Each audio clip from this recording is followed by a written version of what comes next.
গরু কোনটা তো চিনে না, আমি এই কেবল আসলাম এই ওর জন্য বান্ধব খাই তো সারিয়ে দিলাম। ও বানলেও যা না বানলেও কালকে ওই বান্দা ওই কেলাখাতের মধ্যে উঠ দিয়ে পেঁচাইয়ে গোছাইয়ে সারাইতে এক ফিট চাইছি হ্যাঁ পর দেখি যে ওই সারাইতে গেলে মোর দ্বারা কোমরে দিবে ও উঁকু করে সেই লস বেশি এতে কাম নেই এরপর আর এবার সারাই নিয়েছে কতক্ষণ সন্ধ্যার পর মনে না কো হেরা তো সারা নিয়েছে হ্যাঁ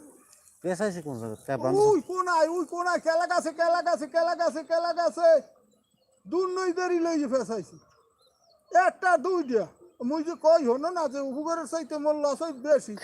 মুই এই দেখেন গরু কোথায় দেখেন সন্ধ্যার সময় পার